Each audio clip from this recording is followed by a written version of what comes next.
Assalamualaikum warahmatullahi wabarakatuh.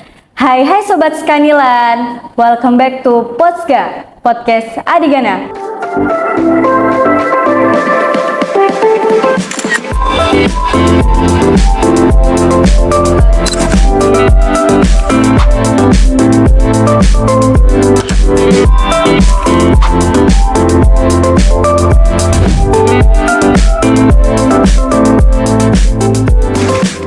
Bersama aku, Aisyah, yang akan membawakan podcast kali ini.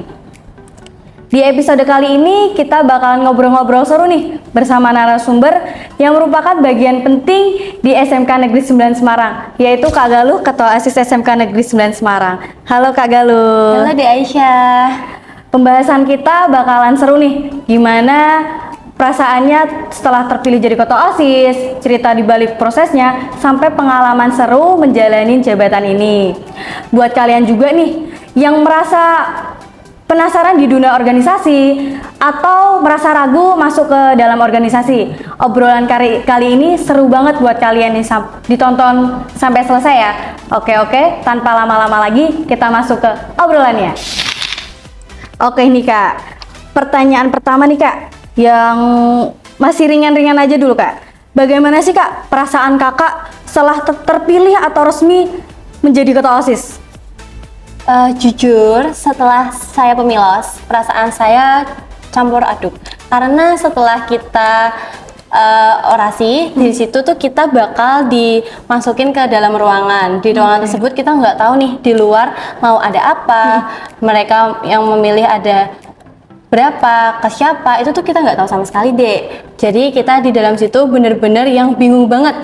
Di sana tuh ada kejadian apa aja tuh nggak tahu. Setelah kita keluar dan sudah pengumuman, di situ saya terpilih menjadi ketua OSIS untuk periode kali ini. Rasa saya campur aduk antara kaget, kagum, terharu, dan yang pastinya nggak nyangka kok bisa saya menjadi ketua OSIS pada periode kali ini. Dari situ saya merasa yang pastinya memiliki tanggung jawab yang besar untuk saya pikul ke depannya. Dan juga saya harus memikirkan ke depannya OSIS Adigana mau saya bawa ke arah yang mana dan mau menjadikan OSIS yang seperti apa. Jadi perasaan Kakak tuh agak-agak ragu gitu ya Kak? Iya. Jadi kayak nggak expect bakalan terpilih jadi ketua OSIS SMK Negeri 9 Semarang. Bener banget, karena kalau misalnya kita udah maju nih, pasti kan saya nggak menyangka bisa terpilih menjadi ketua OSIS pada periode kali ini. Tapi karena saya sudah terpilih, saya harus ikhlas menjalankan masa jabatan saya dengan sebaik-baiknya, memberikan kinerja saya yang baik untuk OSIS Adigana ke depannya. Oke, jadi harus harus bener-bener ikhlas menjalaninya ya Kak, biar nanti menjalaninya agak ringan gitu ya Kak? Bener, karena kalau misalnya kita udah jalaninnya nggak ikhlas, nggak niat, mau dibawa kemana, kita memberikan kinerja yang setengah-setengah dan yang pastinya tidak maksimal. Jadi kalau melakukan apa-apa itu jangan setengah-setengah ya guys. Oke nih Kak, setelah Kakak terpilih jadi ketua OSIS nih Kak, apa sih yang Kakak persiapin buat kedepannya?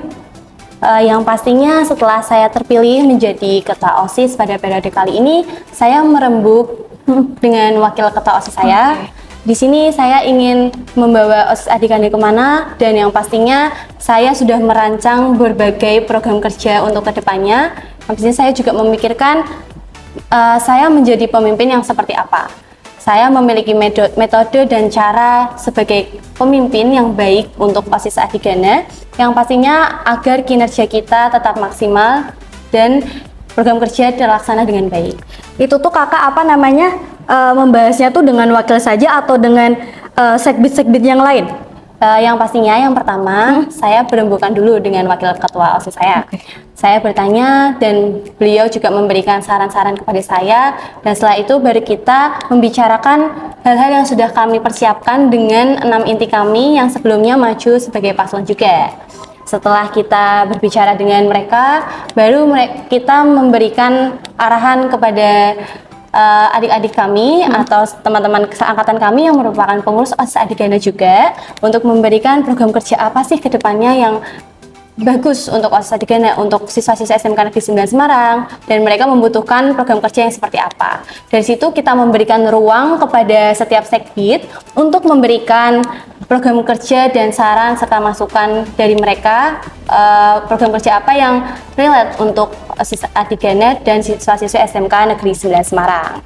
Oke, jadi ada omongan dari sekbid satu ke sekbid yang lainnya ya Kak. Jadi bukan inti dalam sekbid aja ya Kak. Benar. Jadi setiap sekbid pasti ada sebuah koordinator yang dimana nama tersebut adalah ketua sekbid. Ketua sekbid di situ bisa membimbing setiap sekbid untuk memikirkan program kerja apa yang akan kita lakukan ke depannya. Dari situ mereka membuat lalu mengajukan kepada saya, ya hal ini seperti apa.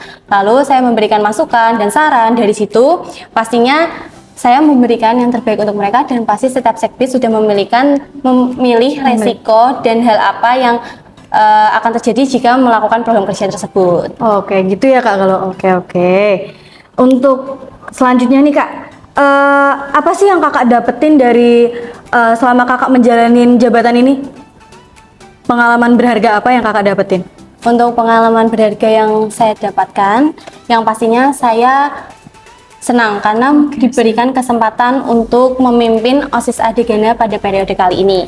Yang pastinya semua tanggung jawab tidak hanya pada diri saya harus bisa belajar dengan setiap pengurus OSIS Adigana. Yang pastinya saya memiliki pengalaman yang berharga, yaitu mengarahkan mereka menjadi orang-orang OSIS Adigana yang sesungguhnya yang merupakan mendengarkan aspirasi-aspirasi dari siswa-siswi SMK Negeri 9 Semarang. Yang tidak hanya hal tersebut, kita juga memberikan peluang untuk siswa-siswi dalam hal yang ingin mereka lakukan, yang pastinya kita dapat tampung dalam sebuah aspirasi. Dari situ saya memiliki pengalaman yang baik. Tuh guys, kalau misalnya kalian ada saran-saran nih, tanya-tanya aja atau enggak kasih omongan aja ke kakak OSIS-OSISnya. Kita bakalan tampung kok, iya kan Kak Galuh? Bener banget. Oke. Pertanyaan selanjutnya nih Kak, kalau tantangan terbesar yang Kakak hadapin apa sih Kak? Dan Kakak tuh gimana sih cara menghadapinya? Oke, untuk tantangan yang saya hadapi karena saya baru menjabat mungkin sudah 1 bulan ini ya. 1 bulan. 1 bulan ini saya menghadapi tantangan yang dimana 6 inti saya yang hanya tersisa saya dan sekretaris saya yang berada di sekolah, yang dimana kita masih harus membangun sikap dan fondasi pada adik-adik kita. Dari situ kita memikirkan cara harus melakukan apa untuk adik-adiknya. Adik-adiknya harus seperti apa, lalu mereka harus diberikan mental yang seperti apa. Kita harus memikirkan hal tersebut. Dari situ saya harus memberikan ketentuan dan syarat-syarat juga menjadi OSIS itu harus yang seperti apa. Itu merupakan sebuah tantangan terbesar saya. Karena untuk saat ini event-event belum terlaksanakan, jadi kita masih dalam masa pengembangan diri dan kinerja yang bersama-sama. Oke Kak. Jadi apa namanya, event-event itu bakalan tambah seru kalau misalnya dirangkul ya Kak? Ya, jadi nanti kalau misalnya sudah masuk dengan bulan-bulan event, yang pastinya akan banyak sekali tantangan yang akan kita hadapi. Tidak hanya diri saya, tapi juga pengurus OSIS yang lainnya. Apa sih harapan Kak Galuh buat OSIS kedepannya di kepemimpinan Kakak? Saya harap OSIS Adigana kedepannya bisa lebih baik dari sebelumnya. Sebelumnya merupakan pengurus OSIS yang baik-baik semuanya. Tetapi saya harap untuk kedepannya, karena kita sudah meneruskan kinerja-kinerja kakak kita sudah berada di posisi yang baik seperti ini, seharusnya kita memberikan timbal baik yang semestinya. Saya harap kita dapat bekerja sama, dapat memberikan saran dan masukan yang pastinya baik untuk sekolah SMK Negeri 9 Semarang. Oke, gitu ya Kak Galuh saran-sarannya.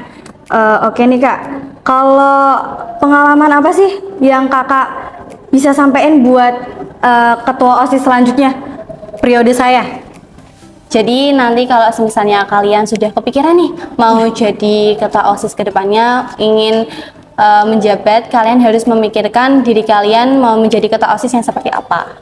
Kalian bisa memikirkan dimulai dari sekarang, karena diri kalian harus mempersiapkan dari bulan-bulan sebelumnya. Kalian ingin menjadikan OSIS seperti apa, kalian ingin membangun siswa-siswa SMK Negeri 9 Semarang yang seperti apa, itu harus kalian pikirkan. Karena menjadi ketua OSIS itu tidak secepat itu. Maksud saya secepat itu tuh dalam persiapannya. Karena menjadi ketua OSIS merupakan tanggung jawab yang besar, karena marwah-marwah dari kelas yang sebelumnya, apalagi harapan serta ekspektasi para siswa-siswi terhadap kita pasti cukup besar. Apabila kita tidak bisa melampaui ekspektasi tersebut, maka kita harus bisa mengepaskan dengan ekspektasi mereka. Kalau misalnya nih Kak, ada siswa-siswi yang ngasih saran nih, eventnya gini-gini, jadi kayak ada saran yang kalau misalnya siswa-siswi itu saran, itu Kakak tuh menghadapinya gimana? Untuk saya sebelumnya sudah pernah memegang event juga. Dari situ pasti banyak sekali pro kontra dari siswa-siswa SMK Negeri 9 Semarang. Karena kita tahu sendiri sikap-sikap setiap orang itu berbeda-beda, yang dimana mereka taunya ini harusnya seperti ini nih, ini harusnya seperti itu tuh. Aku maunya gini, aku maunya gitu. Tapi kita nggak tahu belakangnya itu seperti apa. Maka dari situ kita harus memberikan masukan tersebut kepada mereka dengan sebaik-baiknya, tidak perlu dengan emosi dan amarah. Kita memberikan kalimat yang bagus untuk mereka, yang dapat diterima oleh mereka. Kita kasih tahu cukup gambaran besarnya saja. Jadi ini seperti ini loh, ini seperti ini. Karena kita di belakang sudah berusaha semaksimal mungkin. Memang agak susah, tapi kita sebagai panitia mau tidak mau pasti ada pro kontra yang akan terjadi di setiap event. Jadi buat kalian-kalian nih, jangan ngambil mentah-mentahnya aja. Tuh di balik layar tuh sangat-sangat susah. Jadi kalian tuh jangan mikir, event ini tuh gini-gini, jangan gitu ya guys. Event itu tuh kalau gak diayomin sama kakak-kakak tuh juga gak bakal terjadi tuh event. Karena kritik dan saran dari mereka itu juga membantu buat kita semua. Karena mungkin dari kita juga ada yang kurang dalam menjalankan event, dan dari situ pasti kita membutuhkan juga kritik dan saran dari mereka. Tapi kita harap kritik dan saran dari mereka dapat yang baik-baik nih. Kalau disampaikan dengan baik, harus memberikan kritik dan saran yang masuk akal. Kalau misalnya tidak masuk akal, kita juga tidak bisa merealisasikan. Kalau misalnya juga nih Kak, ada siswa-siswi yang apa ya bahasanya, tidak suka dengan event ini. Tuh Kakak gimana cara menghadapinya? Dari saya sendiri, karena kita memberikan event ini tidak hanya kepada satu orang, tapi dengan seluruh orang yang ada di SMK Negeri 9 Semarang, saya mengharapkan dapat berkontribusi dan mengikuti dengan baik dengan serangkaian event yang sudah kami persiapkan. Kami mempersiapkan event dengan sebaik-baiknya, dan sungguh dalam diri kami ingin memberikan event yang melebihi ekspektasi kalian. Tapi apabila tidak ada satu orang nih atau beberapa orang yang tidak menyukai event dari kita, maka dari situ saya hanya bisa memberikan saran untuk tetap menerima event kita, walaupun kalian tidak berkontribusi, tapi kalian hanya cukup mengikuti dan melihat saja, itu tidak masalah. Jadi kritik ataupun saran bakal ditampung ya Kak? Bener banget. Untuk selanjutnya nih Kak, apa sih pesan buat kakak sendiri, buat teman-teman kita yang mau masuk organisasi itu tapi ragu? Kalau dari saya sendiri, jujur waktu SMP, saya tuh cuman mengikuti ekstrakurikuler saja. Saya sebelumnya bukan merupakan siswa yang aktif seperti saat ini, tapi saat saya memasuki SMK 9 Semarang, saya sudah bertekad untuk mengikuti sebuah organisasi yang bernamakan OSIS. Karena sebelumnya saya terinspirasi dengan teman-teman saya yang ada di SMP, karena mereka dalam berpublic speaking cukup baik, dan saya merasa yang dinamakan insecure itu pasti ada. Karena dalam timbal balik mereka mengikuti organisasi itu cukup besar. Dari situ saya bertekad untuk masuk ke OSIS Adigana saat saya masuk ke SMK Negeri 9 Semarang. Dari situ saya mencoba untuk dalam lingkup tersebut, mencoba untuk bersosialisasi, mengikuti kakak kami yang berpublic speaking cukup baik. Saya dari situ mencoba untuk mencontoh mereka. Maka dari situ, menurut saya berorganisasi itu tidak ada salahnya. Pendidikan memang penting, tapi berorganisasi itu juga bagus untuk diri kita. Berorganisasi itu tidak hanya sibuk-sibuk aja, kita juga memiliki pengalaman yang banyak, kekeluargaan dapat, public speaking oke, realisasi oke, semuanya tuh kita dapat di organisasi. Pokoknya kalau misalnya kalian niat untuk ikut organisasi, kalian boleh tuh coba aja. Coba itu nggak ada salahnya. Kalau misalnya kalian ditolak nih, kalian bisa ikut organisasi yang lain, organisasi di luar sekolah juga banyak. Tapi kalian bisa mulai organisasi dari dalam sekolah dulu. Jadi nggak ada menutup kemungkinan orang itu nggak bisa ikut organisasi ya kak? Semua tuh bisa ya kak? Ya. Organisasi tuh nggak hanya ada di OSIS, pasti ada di yang lainnya. Oke. Oke.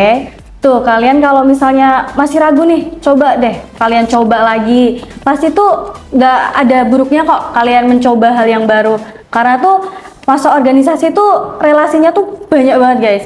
Saya juga mengikuti organisasi ini tuh sangat happy karena saya berkenalan dengan teman berbeda jurusan. Habis itu punyalah relasi yang banyak ya kak dari sebelumnya kalau saya. Oke kak. Kalau misalnya nih kak, habis keterima dari seleksi ini, habis tuh dia itu tuh malah anaknya tuh pasif. Tuh kakak gimana tuh?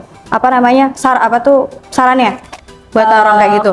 Untuk orang tersebut kita harus mendekati orang tersebut. Kayak kita tanya ini.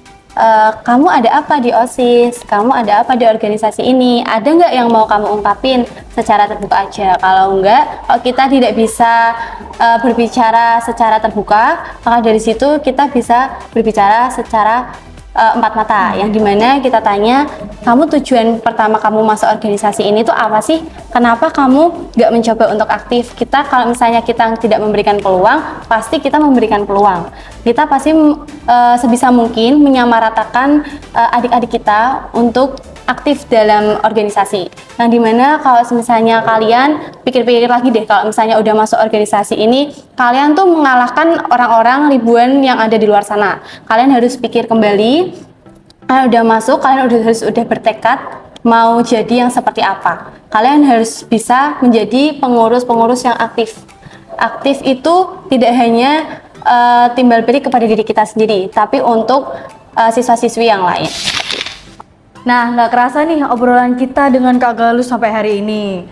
Oke, banyak banget kan cerita yang bisa kita ambil dari pengalaman, habis itu pelajaran yang bisa kita ambil, lalu pesan-pesan yang penting nih buat kalian semuanya. Oke, semoga obrolan kali ini juga menjadi motivasi buat kalian, terutama yang sebelumnya ragu nih, sekarang tidak ragu untuk masuk ke dalam organisasi. Terima kasih juga buat Kak Galo yang sudah menyempatkan hadir buat podcast kali ini. Dan terima kasih juga buat sobat-sobat sekalian yang sudah menonton video ini dari awal sampai dengan akhir. Oke Kak, boleh nggak sih Kak slogan sebentar di podcast Adigana ini? Gimana tuh? Gini Kak, asikin nontonnya, dapetin ilmunya. Boleh Kak? Boleh. Oke, 1, 2, 3. Podcast Adigana, asikin nontonnya, dapetin ilmunya. Oke, aku Aisyah, pamit undur diri. Wassalamualaikum warahmatullahi wabarakatuh.